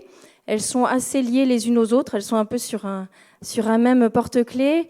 Et au fond, je crois que finalement, elles nous disent que c'est peut-être à notre place de nous trouver. La première clé que je voudrais vous proposer, c'est celle de protéger sa vie intérieure. Aujourd'hui, on entend beaucoup qu'il faut se vider la tête. Et alors, pour se vider la tête, on nous propose surtout de nous la remplir, avec des jeux, avec des séries, avec du bruit, en fait. Et déjà en 1947, Bernanos, dans La France contre les robots, il disait qu'on ne comprend rien à la civilisation moderne si on n'admet pas d'abord qu'elle est une immense conspiration contre toute forme de vie intérieure. Se vider la tête, je crois pas que ce soit vraiment un besoin humain. Je crois que ce dont on a besoin, c'est de moments vides pour penser, pour se reposer, pour discerner, pour se remettre en question aussi, mais aussi pour imaginer, pour créer et aussi pour rêver. Et ces moments, alors qu'on croit vides, ils ne le seront pas du tout, parce que c'est là qu'on laissera vraiment vivre notre vie intérieure. Et c'est comme ça que ce vide, finalement, laissera la place en nous pour que notre mission, finalement, se révèle ou se réveille même tout simplement. Je crois que l'enjeu, il n'est pas de fabriquer de toutes pièces notre mission, mais vraiment de laisser la place en nous pour que cette mission se révèle. Et ces pauses qui nous placeront aussi devant plus grand que nous, elles nous aideront à nous reconnaître. Et c'est ma deuxième clé, se reconnaître. J'ai volontairement choisi se reconnaître et pas se connaître, parce que se connaître soi-même, ça semble quelque chose de quand même assez difficile. On n'est pas fourni avec un mode d'emploi. Ça semble presque une injonction un peu inatteignable que de se connaître soi-même. Parce que si on s'analyse soi-même, on est en même temps l'observateur et l'observé. Donc on va s'observer avec l'état d'âme du moment. Et on va s'observer aussi dans l'instant, alors qu'on est une construction complexe, voilà, de tout ce qu'a déjà été notre vie. Alors essayer de se connaître, c'est bien, hein, je ne dis pas le contraire, mais voilà, je pense que c'est peut-être un peu plus compliqué que ça. On l'a un peu déjà évoqué d'une certaine manière. Et se reconnaître, ça demande aussi de se regarder de l'extérieur, se voir vraiment faisant partie d'un tout qui est plus grand que nous, parce que nous sommes là, vivants, mais dans un moment de l'histoire, dans un contexte, dans une famille, à un moment de l'histoire de l'humanité. Et je crois qu'on se reconnaît beaucoup par le regard des autres, dans le regard d'autrui qui nous révèle à nous-mêmes et qui nous révèle aussi à notre mission. Alors pour se connaître, on pourrait se dire qu'il suffirait de connaître par exemple nos talents et nos limites. Ce serait déjà pas mal, mais là encore, je pense que ce serait insuffisant, voire même peut-être risqué. Risqué parce qu'on risque peut-être de se mettre soi-même dans des cases et d'oublier qu'il y a vraiment en nous une part d'imprévisible, d'insaisissable, voire peut-être même d'indomptable en chacun de nous. Et c'est aussi risqué d'oublier qu'on est capable de se dépasser et de se surprendre soi-même. Parfois, on traverse des épreuves qu'on n'aurait jamais imaginé être capable de traverser. Parfois, au contraire, il y a des fragilités qui nous arrivent et voilà, elles nous surprennent, on ne s'y attendait pas. Et parfois, ça va être au travers de ces fragilités que finalement vont se révéler des forces de vie et pourquoi pas notre mission aussi. Alors peut-être ce que nous avons surtout à mieux reconnaître, c'est peut-être ce qui dans notre vie nous tire vers le bas, nous abîme. Et ce qui au contraire nous élève, nous fait progresser, nous ressource aussi, et ce qui finalement nous fait sentir vivants et à notre juste place. La troisième clé que je vous propose, c'est de protéger notre liberté intérieure. On est tous soumis, parfois écrasés par des événements, par les injonctions aussi de la culture, de la société, de la mode, de la bien-pensance, de notre éducation aussi. Mais nous ne sommes pas les pantins du destin. Nous sommes vraiment appelés à la liberté. Dans notre vie, nous endurons des épreuves, la vie parfois nous malmène, mais il y a en nous, en chacun de nous, un espace de liberté qui nous permet de choisir d'une certaine manière, pas forcément tout de suite et pas forcément tout le temps, mais de choisir comment répondre à ces difficultés. Vous voyez, c'est cet exemple que nous avait par exemple donné Éric Vermeer, que François-Xavier a recité, c'est cette maman qui comprend qu'elle peut encore aimer et que c'est peut-être même ce qu'elle fait de mieux. C'est son espace de liberté intérieure qui lui a permis de poser finalement ce choix. Viktor Frankl, il nous dit qu'entre le stimulus et la réponse, il y a un espace. Dans cet espace est notre pouvoir de choisir notre réponse, et dans notre réponse réside notre croissance et notre liberté. Quatrième clé que je vous propose, ressentir que la vie nous appelle. La vie, par ses joies et ses difficultés, elle nous pose sans cesse des questions. Comment alors on va y répondre en tant que personne libre et responsable ? Parfois, ce sont des blessures du monde qui viennent nous éprouver. On l'a vu dans le nuage de mots avec tous ces domaines que nous avons évoqués sur ce qui nous met en route finalement, certains besoins, certaines injustices, certaines souffrances qui viennent nous bousculer. Depuis que l'humanité existe, combien de personnes ont finalement rencontré leur mission en croisant une injustice, une pauvreté, un besoin de l'époque dans laquelle ils vivaient ? C'est aussi ce que nous ont expliqué nos grands témoins ce soir. À Vita, beaucoup d'entre nous sommes engagés parce que nous avons une histoire singulière avec la vie qui nous a ouvert les yeux, qui nous a mis en route. Et je vous partagerai une petite anecdote d'il y a quelques années, il y a 3 ans. C'était à la fin de la première université de la vie fondée la biopolitique. J'étais près de la sortie et je saluais les participants qui partaient.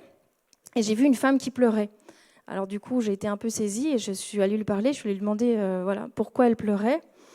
Et alors, elle m'a expliqué qu'1 an auparavant, elle avait déjà suivi une université de la vie. C'était sa deuxième session. Elle était d'ailleurs venue à la première presque par hasard, tirée par un ami. Et au cours de cette première session, elle avait senti l'appel à se former, à faire de l'accompagnement en soins palliatifs. Et donc, nous étions 1 an plus tard. Et à cette soirée-là, j'avais interrogé un grand témoin qui témoignait en fait de son accompagnement, de ce que lui faisait auprès des personnes en fin de vie. Et en entendant ce grand témoin, cette femme, elle avait relu sa dernière année, elle avait vu le chemin qu'elle avait accompli et tout ce que ça lui avait apporté finalement. Et en fait, son émotion était là, c'est qu'elle saisissait qu'elle avait vraiment apporté beaucoup plus de sens à sa vie. À un moment, s'il y a un appel, si une rencontre ou une parole vient faire écho en nous, je crois que c'est parce qu'elle est sur la bonne fréquence, celle de notre moi profond.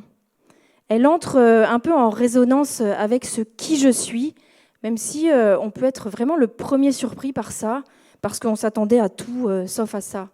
Puis après, on se retourne un peu sur son passé et on peut voir des petits cailloux blancs qui viennent confirmer finalement cet appel.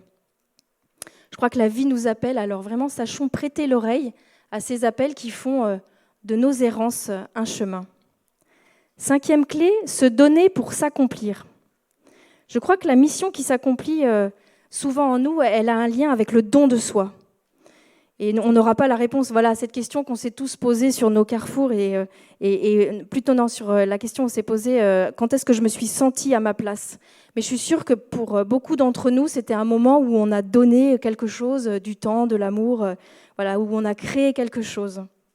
Et ce n'est pas étonnant finalement que ce qui donne sens à notre vie ait un lien avec le prendre soin, avec la transmission, avec la création aussi, parce que nous sommes profondément faits pour nous donner. Ce que nous apportons à la vie, c'est vraiment ce qui donne du sens à notre vie. 6e et dernière clé, fleurir où l'on est semé.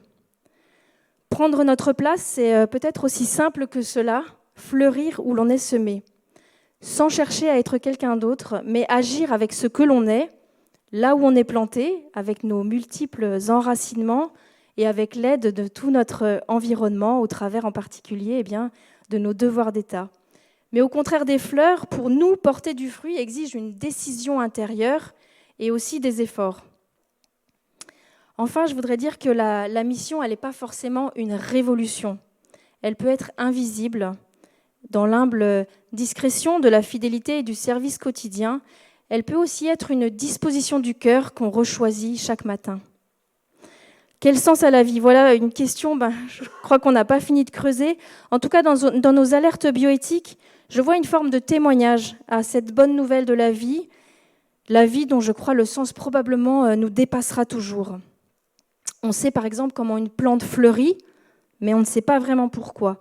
On sait comment un embryon se réveille après avoir été congelé, comment il reprend vie finalement, comment les cellules se multiplient, comment l'ADN se duplique. On sait comment, mais on ne sait pas vraiment pourquoi.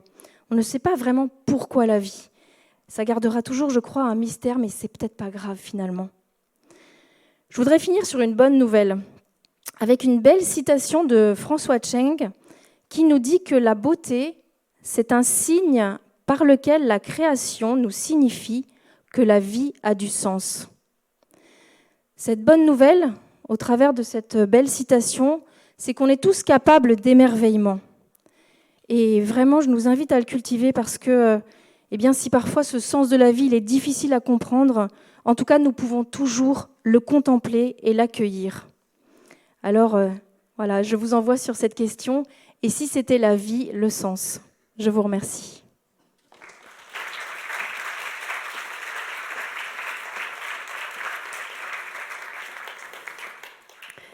Merci beaucoup, Blanche Streb. Je rappelle que vous coordonnez toute la programmation et la pédagogie de cette Université de la vie. C'est l'occasion de vous remercier pour tout ce qui nous a été donné d'entendre et de vivre ensemble pendant ces 4 soirées. Avant notre dernière table ronde et la déconnexion avec certaines villes pour accueillir leurs témoins locaux, je voudrais vous dire aussi que j'ai été heureuse de partager cette université de la vie avec vous, de la vivre avec vous. Je voudrais aussi remercier tous ceux qui ont contribué à rendre possible cette université de la vie. D'abord, tous les volontaires de notre réseau, mais également tous les bénévoles qui sont venus donner de leur temps et parfois même aussi de leurs compétences pour rendre tout cela possible. Remercier aussi ceux qui sont derrière les projecteurs et aux manettes de la technique, comme la société Lumisson avec Louis Bernier, Franck, le réalisateur, chef d'orchestre un peu de toute cette équipe, Robin, qui s'occupait de mettre en lumière chacun de nos intervenants et grands témoins, Joël, régisseur de la salle, Jean-Pascal et Guilhem de Pamplonne d'Alliance Vita, coordinateur de cet événement pour la partie technique. Vraiment, merci à chacun d'eux.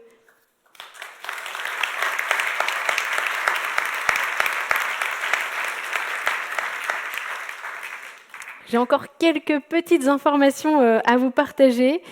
Vous l'avez entendu ce soir, tout au long de l'année, Alliance Vita s'attache à la protection et à la défense des plus fragiles à travers ses services d'écoute, à travers les décryptages de l'actualité qu'elle publie notamment sur son site internet, à travers aussi ses actions de rue. Et tout ce travail ne serait pas possible sans la générosité de ses donateurs. Alliance Vita est une association qui ne vit que de dons, et c'est grâce à votre soutien que tout cela est possible, que nous pouvons agir. Et c'est le sens du bon de soutien qui vous a été remis ce soir. Enfin, pour ceux qui veulent prolonger cette formation, je vous invite à vous rendre sur le site de l'Université de la vie, universitédelavie.fr. Vous pourrez retrouver une partie des interventions en replay et également à vous abonner à notre revue de presse.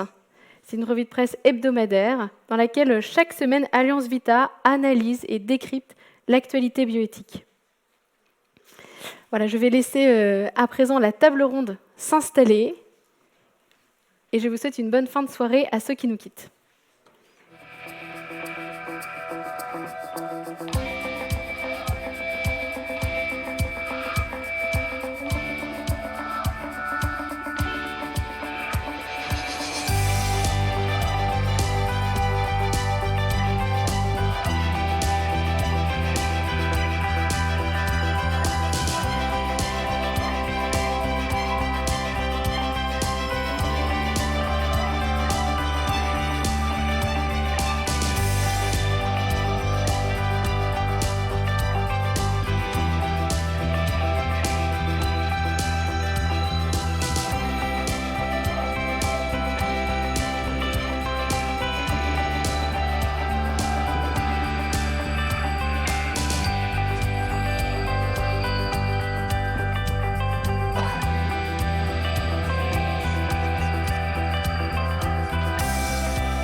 Bonsoir, merci de rejoindre cette table ronde. Frédéric Thierry-Véron-Lacroix, François-Xavier Pérez, Caroline Roux, Tugdual Alderville. Alors ma première question, elle s'adresse à tous. Elle est assez générale. Qu'est-ce qui vous a aidé dans la vie à prendre votre place d'aujourd'hui? Et ça rime. Je vous en prie, François-Xavier, pardon. Thierry et Frédéric. Il me semble que le premier mot qui me vient, ce sont des rencontres. Des rencontres avec des personnes qui, soit qui marquent, soit qui ont le recul sur nous-mêmes, soit qui nous posent la bonne question au bon moment, soit qui touchent notre cœur comme Frédéric a pu le faire.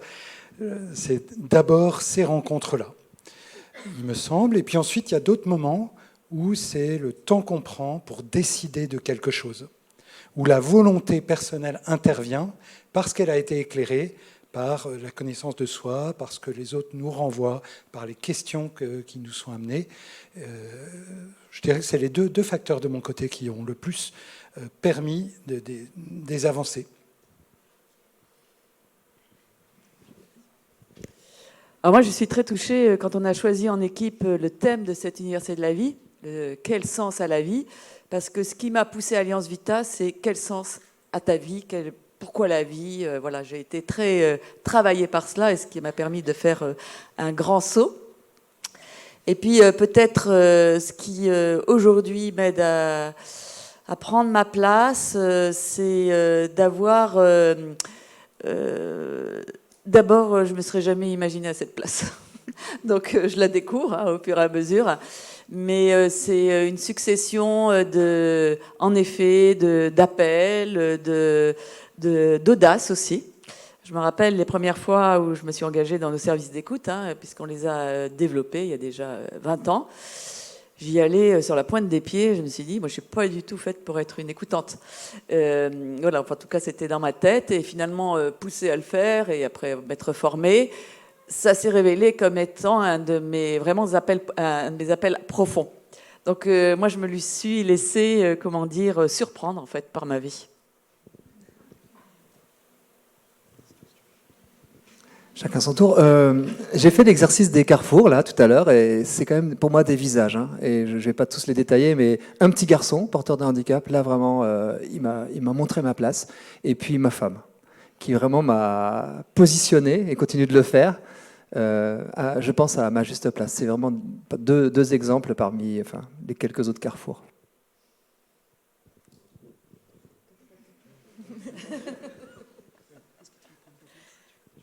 Ça a déjà été dit, moi c'est les appels. Et ça me donne envie de dire un mot sur mon rôle ici de président. Le mode d'élection à Vita est un mode d'appel où il n'y a pas de candidat et où c'est les autres qui disent on pense que toi tu peux faire l'affaire. Alors il y a un oui à donner, mais c'est à vivre, c'est quelque chose de très beau parce qu'on est parfaitement libre du coup puisqu'on n'a rien demandé. Et libre aussi de toute pression sociale. Et donc capable de dire un vrai oui, et puis après d'être très libre aussi, parce qu'on dit vous m'avez voulu, voilà. Et je précise que c'est pas une cooptation, c'est vraiment une élection par tout un groupe. Ouais. C'est pas ton voisin de gauche ou de droite qui t'a... Ah oui, c'est ça. Et donc, du coup, j'ai perdu mon idée. Mais c'est de sa faute. Bref, l'idée d'avoir un appel, et donc du coup, ça veut dire être attentif à ces appels. C'est ce qu'on s'est dit aussi, mais ça veut dire lever un peu le nez du guidon de temps en temps et faire confiance aux personnes qu'on a autour de soi. Voilà. Moi, je rajouterais aussi que je crois que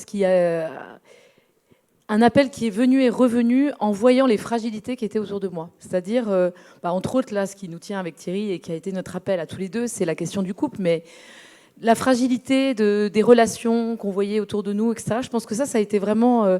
ça a contribué énormément à ce que je dise oui, alors même que je me sentais dépassée par cet appel que je sentais. Voilà. On a été un peu pendant tout un temps, on y va pas, mais est-ce que c'est bien? Quel temps on donne pour ça? Mais en fait, c'était plus fort que moi. Je me disais que notre place était là et qu'on y allait, quoi. Et justement, ces couples que vous accompagnez, quels sont les problèmes les plus fréquents que portent les familles, les couples qui viennent à la maison des familles? Alors moi, je dirais que de toute façon, c'est ce qu'on a dit déjà un peu, mais s'aimer dans la durée, c'est difficile. Pourquoi? Thierry, c'est Thierry, moi, c'est moi. C'est un homme, je suis une femme, je le comprends pas toujours, on a du mal à communiquer. Je ne le comprends pas toujours non plus. Voilà, exactement. Et donc, quel travail que d'apprendre à être en relation l'un avec l'autre. Et ça, donc, c'est valable pour nous, mais c'est valable pour tous les couples et pour toutes les personnes qui sont en relation avec son conjoint, dans sa famille. Donc, je pense que là, de toute façon, travailler l'altérité, savoir comment on est avec l'autre, c'est un travail de toute une vie. Donc, ça vaut le coup d'y travailler à ça. Il y a aussi l'enjeu de se laisser transformer par l'autre, accepter de se laisser transformer, qui est une difficulté. Je dirais aussi, on dit souvent la communication, etc. Je voudrais être très concret. Il y a 3 manières de parler. On peut parler de ce qu'on fait, on peut parler de ce qu'on pense, ou on peut parler de ce que l'on ressent. La seule communication qui va permettre une transformation et un lien intime, c'est de parler de ce que l'on ressent. Ce qui nécessite parfois de se mettre à nu devant l'autre, d'accepter ses propres fragilités et de confier ses propres fragilités. Mais quand on sait qu'on est aimé, on a confiance que l'autre, s'il me voit avec mes fragilités, il va se laisser toucher au cœur plutôt que de me juger. Voilà. Ouais. Merci pour cette belle réponse. Caroline, tout à l'heure, Tugdual nous a parlé de l'individualisme dans la société. Depuis 20 ans maintenant que les services d'écoute existent, est-ce que vous avez l'impression que cet individualisme se ressent plus qu'avant ?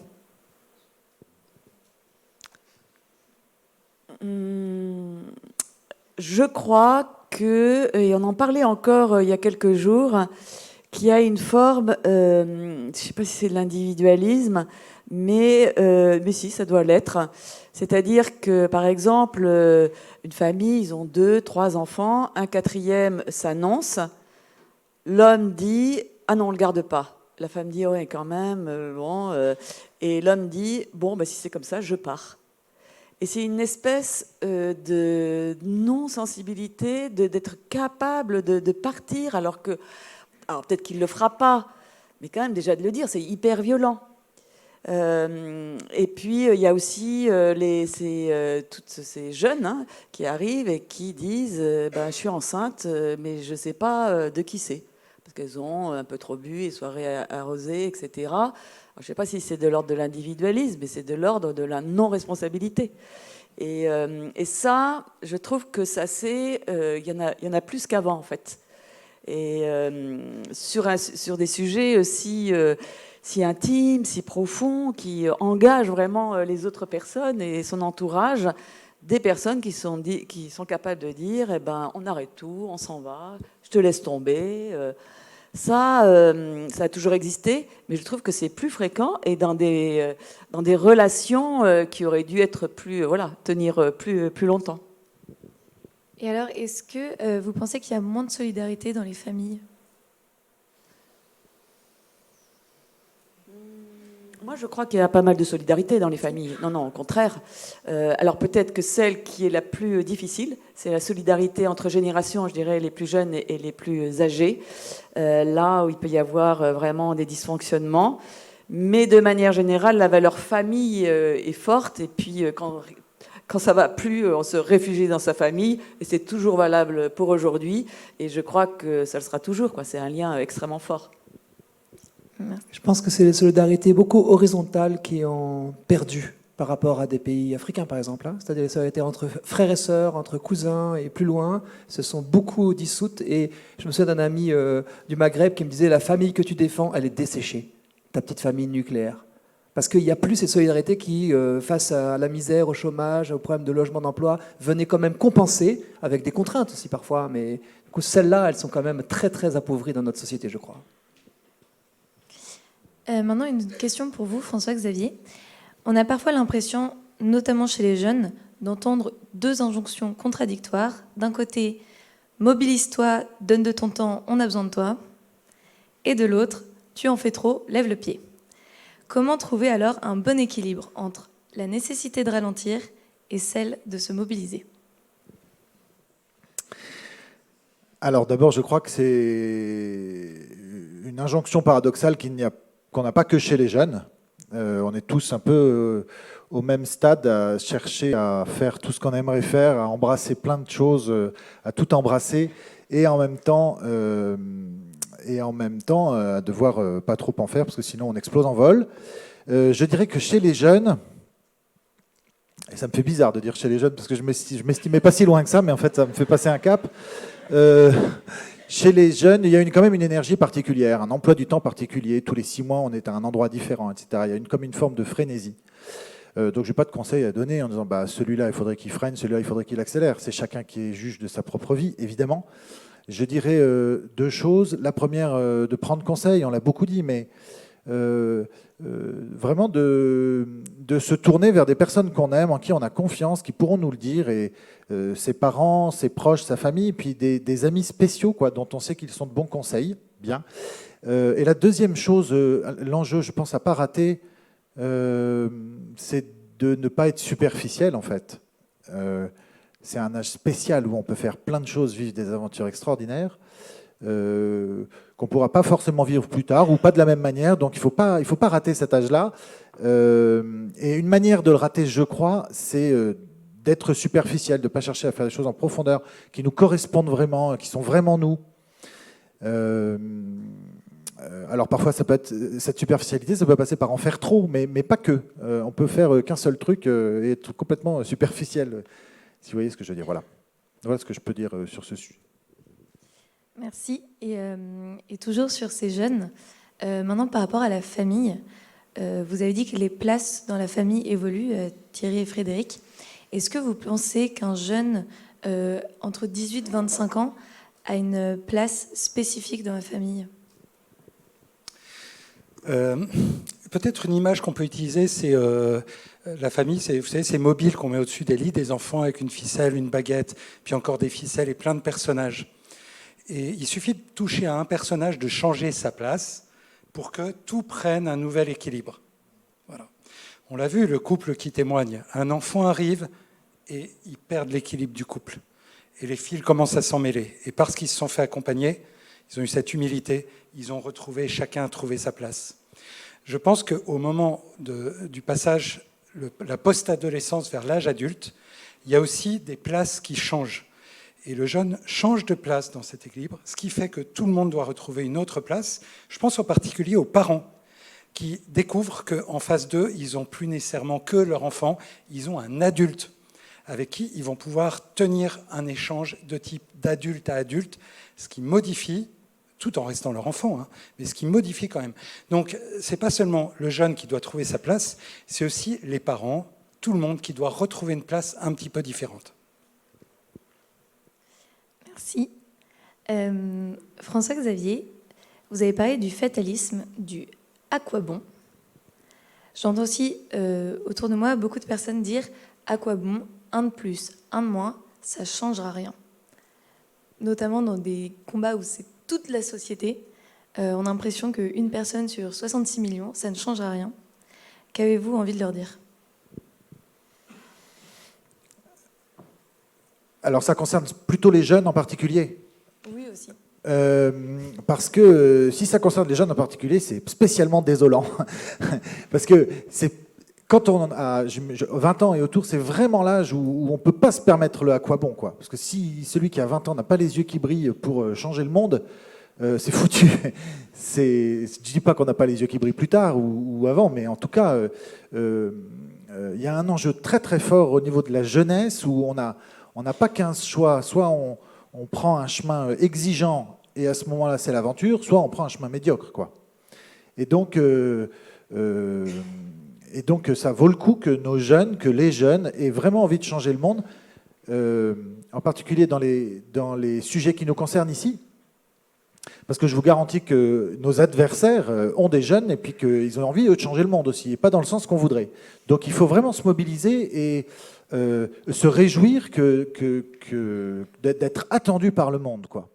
Vraiment, j'aimerais convaincre tous les jeunes de ça. Voilà.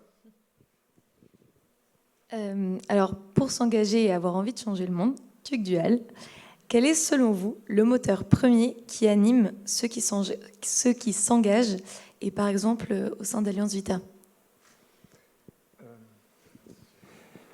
Alors ceux qui s'engagent, je pense qu'on l'avait dit, il y a un appel, c'est très mystérieux, mais moi, à titre personnel, je ne veux pas laisser passer les trains de l'histoire comme une vache regarde passer un train, je veux prendre le train. Et alors le fruit de ça, c'est quand même la paix intérieure. Et je poursuis donc la réponse de mon président, mais que je vis aussi moi qui suis beaucoup plus vieux que mon chef. C'est-à-dire quand on a fait ce qu'on devait faire, même si c'est dur, on se couche vraiment paisiblement. Et beaucoup de gens nous ont dit la joie qu'ils avaient d'avoir fait ce qu'ils devaient faire.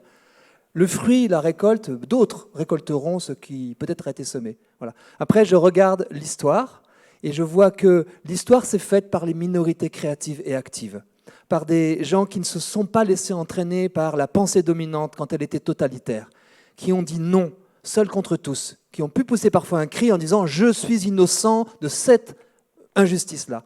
Et voilà, y participer, ça donne vraiment beaucoup de joie. beaucoup de souffrance et de peine et beaucoup de joie en même temps. Alors pourquoi les gens viennent nous rejoindre? Mais je pense que c'est parce qu'ils ont entendu par d'autres qu'effectivement on était actifs, qu'on n'était pas tout seul, que même si on avait d'une certaine manière, avec beaucoup de guillemets, parce que risque pas notre vie quand même, des formes de persécution, on était aussi extrêmement fraternels. Malgré les divisions aussi qu'il y a. Parce que même au sein de l'équipe de Vita, pour que chacun prenne sa juste place, c'est pas toujours évident. On a du mal parce qu'il faut s'organiser, parce que nous aussi on change et le mobile n'arrête pas de tourner avec l'âge, etc. Mais c'est vraiment une belle image. Mais quand même, quelque chose aussi de très fraternel. On ne peut pas endurer ce qu'on endure si on n'est pas ensemble. Si on reste seul à regarder tout se déliter, quelle tristesse. Mais si on est à plusieurs à essayer de résister, c'est la fête. L'importance de la culture de vie.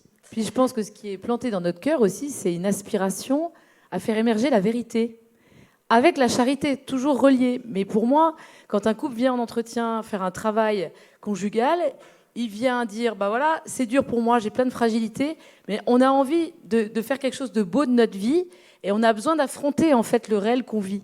Et pour moi, dans tous nos engagements, je pense que cette question de faire émerger la vérité tout en gardant toujours la charité, parce que pour moi c'est très important, il me semble que ça fait partie vraiment des aspirations profondes de l'homme et de la femme, bien sûr. Alors la dernière question pour Caroline. Vous nous avez montré comment Vita prend sa place. Est-ce que les 3 axes de développement dont vous nous avez parlé, humanitaire, expert et engagement citoyen, étaient clairs dès le départ en 1993? Alors il y avait une aspiration qui était claire, comme je l'ai dit, d'engager les citoyens, parce que justement au moment de ces premières lois de bioéthique, il y a des parlementaires, mais aussi des groupes de citoyens qui se sont trouvés très peu armés en fait. C'était des nouveaux sujets, ils ne connaissaient pas, voilà, et ils sentaient qu'il y avait des choses qui n'allaient pas. Donc ça a été la première aspiration. Et puis c'est progressivement que les choses, d'ailleurs en parallèle et de manière conjuguée, se sont construites. Avec ces services d'écoute qu'on a progressivement développés et qui en même temps nous ont conduit à avoir plus d'expertise, en tout cas une expertise ajustée à ce que vivaient vraiment les personnes. Et puis, mais bon, c'est en même temps les premières années, il y a des personnes qui nous ont rejoints. On les a appelés aussi à venir nous rejoindre pour être présents dans les différents départements français. Et tout ça s'est construit peu à peu. Et puis, il y a des gens de nos équipes qui sont devenus écoutants dans nos services d'écoute, déjà des gens spécialistes dans leur profession qui nous ont aidés dans leur expertise. Donc, ça s'est construit. Mais je ne pense pas qu'on l'avait, je vais laisser aussi Tugdual répondre, penser peut-être à tout ça dès le départ. Ça nous a été donné aussi par des rencontres, des personnes qui sont venues nous proposer, notamment avec SOS Bébé, justement, c'est des personnes qui avaient déjà un service et qui sont venues nous proposer vraiment de l'intégrer à Alliance Vita. Puisqu'on me passe la patate chaude. En écoutant Caroline, je me disais, en fait, l'allégorie qui me vient, c'est l'arbre. Plus on a déployé nos ramures dans l'influence, et plus on s'est senti appelé à aller à la source de la rencontre pour pouvoir ne pas être déraciné par ce qui aurait été notre idéologie. Parce que la vie, on l'a vu aujourd'hui, et Blanche a fait cette conclusion, c'est la vie qui nous appelle, qui est beaucoup plus grand, beaucoup plus loin que nous, et on ne peut pas la dénaturer en la possédant. Et je crois que peut-être les temps sont à encore plus d'enracinement. Peut-être que si les lois de plus en plus mortifères passent, nous aurons encore plus de nécessité, d'utilité à se rapprocher des vraies personnes qui souffrent, qui peinent, quelles que soient les lois qui passent, pour vraiment les accueillir, les aider. Et ce mouvement-là de descente en humanité, c'est quand même dans l'histoire d'Alliance Vita quelque chose qui nous a beaucoup aidé à tenir. Et quand on a été démoralisé par une loi, que parfois on n'a pas pu éviter, on a été réconforté par les pauvres et les petits, par les personnes toutes simples qui se battent pour essayer de laisser en elles la flamme de la vie vibrer dans un accueil. Et ça, c'est tout le mouvement peut-être qui va se faire dans les années à venir, je pense. Donc s'enraciner. Merci beaucoup. Un bel avenir pour Alliance Vita, j'espère. Ce sera le dernier mot de notre table ronde. Mais merci beaucoup en tout cas de nous avoir rejoints. Merci. Merci. Merci.